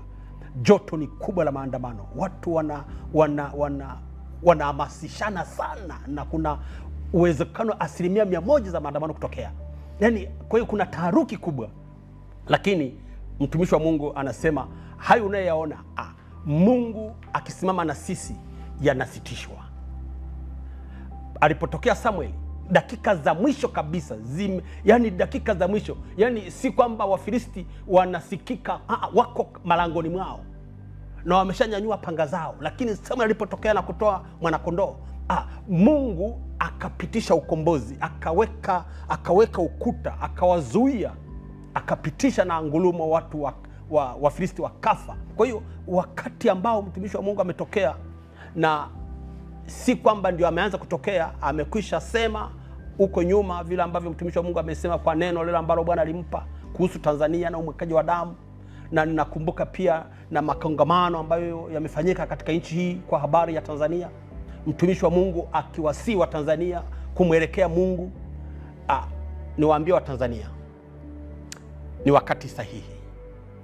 Hebu tuyashike haya ambayo ni maelekezo ya Mungu. Tuyashike haya na tufanye vile ambavyo mtumishi wa Mungu ameelekeza. Usalama ni 100%. Usiwe na mashaka juu ya hiki ambacho mtumishi wa Mungu amepewa na Mungu kwa ajili ya kunusuru taifa la Tanzania. Kwa hiyo niwaambie kabisa kwamba iweni na bidii kulishika hili na kulitimiza hili. Na haya ndio maelekezo ya Mungu ambayo ameachilia katika muda huu. Mungu abariki sana. Tanzania itakuwa salama mikononi mwa Mungu. Hakuna namna nyingine. Hakuna njia nyingine. Na mikononi mwa Mungu ni maelekezo ya Mungu. Na mtumishi wa Mungu ameachilia maelekezo yake. Kwa hiyo tunaamini tukishika hiki na kufanya vile ambavyo Mungu amemwagiza mtumishi wake, Tanzania ni salama. Tunavuka salama. Amen. Mungu abariki sana. Amen. Hakika wewe Mungu ni uhai, lakini mauti yaweza kutawala kwa watu wako endapo hawakuoni. Mungu wa huruma na rehema, hili ni taifa unalolipenda kuliko mwanadamu anavyoweza kufikiri. Bwana, wewe ulikwisha kutangulia uhai, umeliachilia neno kwa taifa hili toka mwaka jana, mwaka juzi, ukinena wewe uhai umejishuhudiza kwa taifa hili. Kila Mtanzania amesikia, viongozi wamesikia yale uyatakayo Bwana, lakini mauti inapanda kwa kasi, na katika roho damu inavuja. Kwa nini anakuwa? Kwa sababu mauti ametoa kafara nzito. Mungu mkuu, nani asimame? Ailabo, Einamo, Eiriska, nani asimame? Nani asimame na kuipindua ile madhabahu ya giza iliyopokea kafara nzito ili taifa la Tanzania limwage damu? Ni nani asimame Bwana? Lakini Mungu unatafuta mtu. Siku zote unatafuta mtu Bwana atakayesimama mahali palipobomoka, ili mtu huyo aufurahishe moyo wako Bwana, na kutoa kila alichonacho ili taifa libaki salama, ili mauti imezwe na uhai. Mungu, ni neema ya ajabu ambayo umetupa ndani ya wiki moja kuhakikisha kwamba taifa hili linabaki kuwa salama. Mungu wangu na Bwana wangu, angalia mioyo ya watu wako jinsi ilivyo. Ni nani atakayeiondoa hiyo roho ya hasira iliyotawala kwa Watanzania? Ni nani atakayeiondoa hiyo roho ya chuki? Ni nani atakayeiondoa hiyo roho ya kisasi ndani ya Watanzania? Ni nani atakayeiondoa? Ni nani kama si wewe Bwana? Kama ni wewe Bwana, basi ni kwa kulitii lile neno. Anayelitii lile neno ndiye anayelitii, ndiye anayeiweka Tanzania kuwa salama. Mungu mtakatifu, ninaomba neno lako liloliachilia na maelekezo uliyoyaachilia yaende mpaka kwenye kiti kinachotoa maamuzi. Viti vyote vinavyotoa maamuzi vilisikie neno lako, visikie sauti yako, vikuone waziwazi kwamba huyu ni Mungu. Wote wanaokaa kwenye hivyo vitu wapomoke mbele zako Bwana, na kuyafanya yale ambayo umeagiza kwa wakati mkamilifu, kwa saa iliyokubalika mbele zako, katika jina la Yesu Kristo. Mungu mkuu, viongozi wote, wanasiasa wote, watu wa kada zote, ninawaleta mbele zako Mungu, ya kwamba ni heri kila mtu atakayelisikia neno hili na kuanguka mbele zako, na kila mmoja kuyafanya yale yampasayo mbele zako Bwana. Baba, ninakushukuru. Tanzania haiwezi kuvuka. Tanzania haiwezi kuvuka. Tanzania haiwezi kuvuka huo mtego ulioko mbele bila kulitii neno lako, bila kuitii sauti yako. Hakuna atakayevuka. Lakini Mungu utukuzwe, kwa sababu kila mtu akigairi yale alionayo na kusema Bwana, akatetemeka mbele zako na kuinama mbele zako na kuyafanya yale ambayo umesema, kila Mtanzania atoe sadaka kwa nafsi yake mbele zako Mungu, naam, tutakuwa salama. Maana hayo ndio agiza Bwana. Ninakushukuru kwa sababu wewe ni Mungu. Asante kwa kuyafunua haya. Asante kwa kutuhurumia. Maana unapoyaachilia maagizo ya namna hii, Mungu, ni huruma. Ni huruma, ni huruma, ni rehema zako tu kwa taifa hili. Wewe ni Mungu ambaye Baba umeyashuhudia haya, ukiwa umetoa nafasi nyingine. Umetoa nafasi nyingine Bwana, umetupa nafasi nyingine ili kutoka mahali tulipo, kutoka kwenye migawanyiko ambayo sasa taifa limekaa, ili Tanzania lirudi kuwa kitu kimoja. Umetoa nafasi. Anaheri mtu yule ambaye atasikia neno hili Mungu na kusema, mimi nasimama kwa ajili ya taifa langu. Amani na baraka zako Mungu zitakuwa juu ya wote watakaolitekeleza neno hili, lakini nje ya hapo hakuna kwa uzima. Baba, ninakushukuru, ninakubariki, maana yamekuwa hivyo. Ninasema asante kwa sababu uaminifu wako ni ngao na kigao kwa wale wanaolitii neno. Kwa jina la Yesu, amen.